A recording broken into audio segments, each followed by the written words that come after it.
마땅하고, 그로 인해서 정책의 변경으로 보는 게 아니라 추정적으로 변경을 봐야 마땅하다, 이렇게 있죠. 논거를 얘기하더라 이거죠. 그 말도 맞긴 맞아요. 뭐 그렇게 얘기하니까 뭐 맞구나 이렇게 없애봐야 할 수 있는데, 여러분 입장에서는요, 새길 때 이제 뭔가 좀 헷갈리죠, 그죠? 그래서 한때 또 유명한 문제가 돼서 무조건이고 100%. 다음 중 있죠. 정책의 변경의 사유가 다른 것, 이렇게 해서 뭐 이런 거죠. 뭐 이렇게 하나. 대손율, 내용연수, 뭐 그죠? 정액하고 그다음 이런 거, 그죠? 1, 2, 3, 4 이렇게 놓으면 막 헷갈리잖아요, 두 개가. 그렇게 해서 출제된 경우가 굉장히 많습니다. 그래서 두 번째 논점이죠. 뭡니까? 정책의 변경과 추정의 변경의 있죠. 종류 중에서 감가상각의 변경 방법은 뭡니까? 정책의 변경이 아니라 추정의 변경이라는 사실, 그죠? 이거 좀 알아주시면 좋겠습니다. 자, 그 다음에 이제 지금 제가 얘기하는 건 전부 다 지문 하나를 얘기하는 거예요. 지문 4개를 낼 거 아니에요, 그죠? 하나. 옛날에는 단독 문제로 놨는데 요새는요, 그렇게 안 내요. 지문 4개 중에 하나 요거 내고, 하나 요거 내고, 또 하나 내고, 이렇게. 그러니까 전부 다 조금 알아야 될 필요성이 있다, 그죠? 자, 그 다음에 있죠. 이렇게 되고, 요거 특수한 경우, 세 번째가 이제 지금 새겨야 될 경우가, 특수한 경우 한번 새겨보겠습니다. 두 가지. 첫 번째가 어떤 거냐면, 이 정책의 변경과 추정의 변경을요, 추정의 변경이 그죠? 구분하기 힘든 경우가 있잖아요, 그죠? 이게 변경이 일어났는데 이 변경의 효과가 정책의 변경 효과인지 추정의 변경 효과인지 잘 모를 경우도 있죠, 그죠? 그런 경우에 어떻게 하냐면, 자, 어떤 변경의 효과가 변경을 했는데 이 변경이 정책의 변경인지 추정의 변경인지, 추정의 변경 구분이, 그죠? 구분이 잘 안 된다, 모호하다. 변경은 됐는데 이거 정책의 변경인지 추정의 변경 효과인지 잘 모르겠다. 그럼 이걸 어떻게 해야 됩니까? 이거 뭘로 결정을 해야 될까, 그죠? 이 어떤 변경 효과가. 그래서 여러분들이 보면 잘 모르면 누가 나서야 됩니까? 우리가 보통 전투를 할 때 보면 앞에 천병이라는 게 있죠, 그죠? 천병은 뭐냐면 이 본군이 이렇게 어떤 싸울 때 있죠. 앞에서 뭡니까? 적의 상황이 어떻게 되는지 한번 있죠. 갔다 와봐야 되잖아요, 그죠? 말을 왔다리 갔다리, 저기 앞에 있다는 동안 알려주죠. 그게 천병이랍니다. 그러니까 이런 것들은 지금 뭔가 변경이 됐다 이걸 하려할 때 형님이 나설 수 있어요, 동생이 나서야 됩니까? 대장은 뒤에 딱 있어야 될 거 아니에요, 형님이. 그죠? 그러니까 누가 와요? 아무래도 동생이 왔다리 해서 해야 되죠. 그러니까 이걸 뭘로 봅니까? 동생이 뭐죠? 가볍게 봐라. 추정의 변경으로 보도록 합니다. 구분하지 못하면 뭘로 본다? 추정의 변경으로 보라는 거고요. 두 번째가 뭐냐면 이렇게 됩니다. 만약에 정책의 변경과 하고요, 변경과 추정의 변경이 동시에 일어나면요, 동시에 발생하면 도대체 어떻게 하냐, 이거죠. 정책의 변경도 바뀌고 뭔가 있죠, 추정치도 바뀌었다. 동시에 일어나면 도대체 어떻게 하냐. 그럴 수도 있는 거죠. 동시에 발생하면 도대체 어떻게 할 거냐. 도대체 이 두 가지의, 그죠, 변경 효과 중에서 어떤 것부터 먼저 조정해야 될 거냐. 뭐 이런 어떤 선무에 대한 있죠, 규정이 필요하죠. 뭐부터 해야 될지. 그게 바로, 그래서 그러면 동시에 일어났다고 하면 누구부터 해야 돼요? 식사가 왔다, 그죠? 그러면 형님부터 먼저 드셔야 되는 거 아닙니까? 그죠? 그래서 동시에 일어나면 요 말을 조금 해주시면 좋겠습니다. 선소급 후전진, 요런 말을 조금 알아주시면 좋겠습니다.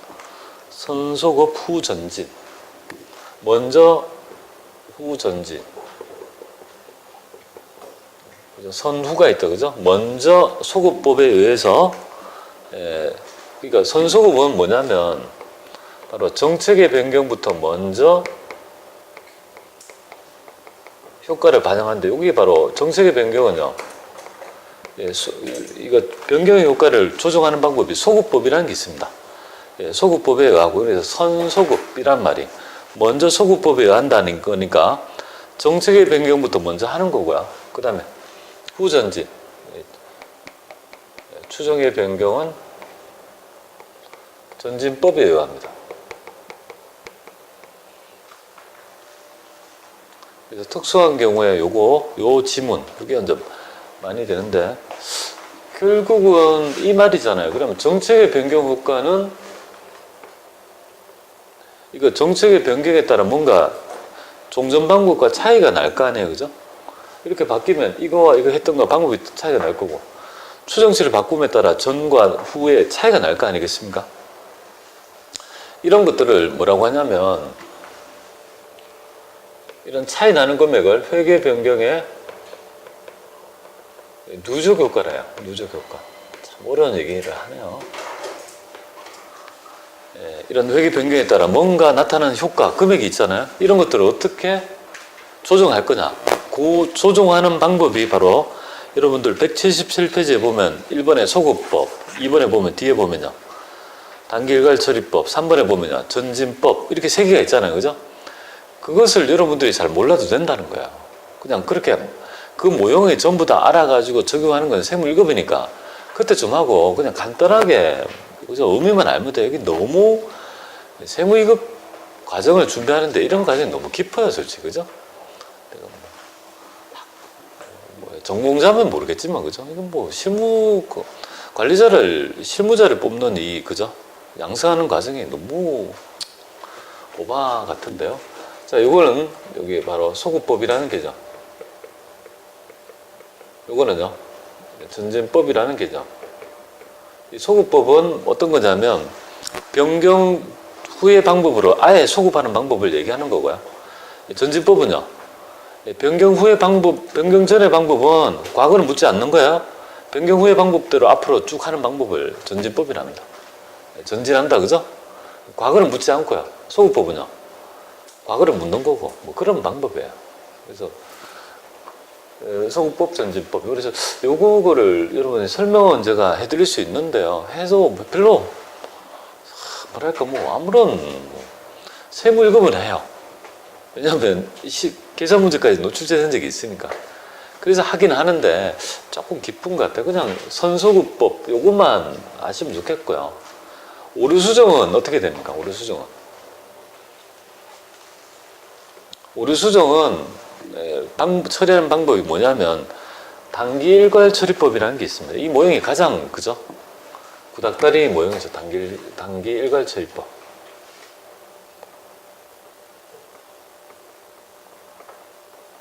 라는 방법이 있습니다. 그러니까 여기 세 개를 한번 보세요. 회계 변경 중에 정책의 변경은요, 전진법, 추정의 변경은, 정책의 변경은 소급법, 추정의 변경은 전진법, 그 다음에 오류수정은요, 단기일괄 처리법. 요렇게 해서 그걸 조정하게 되는데,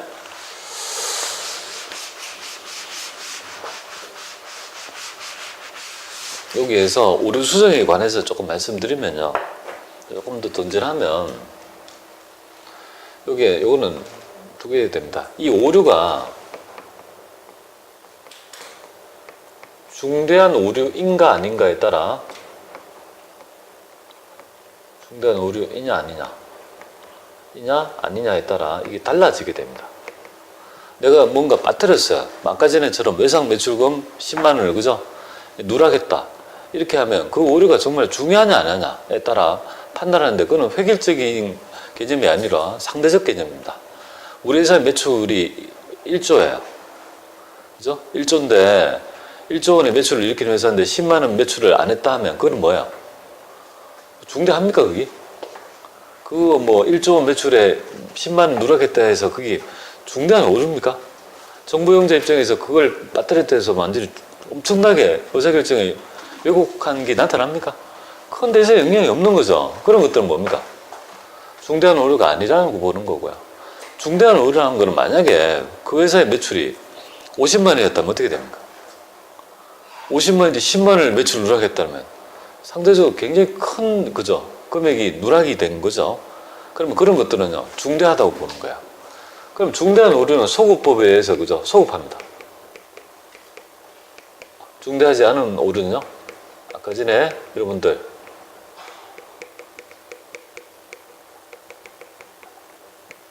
정기오류 수정 손익에 의해서. 그래서 여러분들 시험 문제 보면 시험 버전은 회계 처리할 때 이렇게 나옵니다. 그래서 아까 전에처럼 그런 전기에 잘못된 오류가 있다고 하면 단서를 어떻게 붙이는 줄 아세요? 시험 문제 보면 필연적으로 밑에다가 중대한 오류가 아니라고 가정한다 이렇게 나와요. 시험 문제. 전기에 누락했다 이런 말이 있고 항상 붙이는 말이 뭡니까? 이 오류는 중대한 오류가 아니다. 그러니까 소급법을 하지 말고 그냥 영업의 수익 있죠. 전기오류 수정 손익은 당연히 있죠. 영업 외에 그죠? 손익이 되죠. 영업의 비용이나 수익이 되는 거죠. 가볍게 처리하라 이거죠. 그런 의미로 요 개념을 딱 퍼즐을 맞추시면 될 것 같아요. 뭐 그런 얘기들이 꽤 많이 나타났죠. 엄밀히 따지면 여러분들한테 소급법에 대한 얘기 있죠. 회계 처리하고 뭐 이런 여러 가지들을 해야 되지만 너무 그죠? 깊다 이렇게 보면 되는데 모형적으로는요. 이 단기 일괄 처리법이 가장 안 좋습니다. 이 소급법이나 이 전지법은 명쾌해요. 완전히 있죠. 소급하자. 전지법은요. 과거는 묻지 않고 앞으로 이 방법에 가자. 단기 일괄 처리법은요. 소급하려고 한 모양은 보였는데 뭐예요? 그냥 아무것도 안 한 거. 단기에 전기의 효과를 다. 이 모형이 안 좋잖아요, 지금. 전기의 수익과 비용임에도 불구하고 그것을 어떻게, 어디에? 단기에, 그죠? 일괄해서 처리하는 방법이죠. 그러니까 그렇게 좋은 모형은 아니죠. 모형적으로 이렇게 나타난다. 이 정도만 아시면 좋을 것 같습니다. 이렇게 해서 이 정도 범위 내에서 좀 그런 분들이 좀 정리를 하시면 좋을 것 같아요.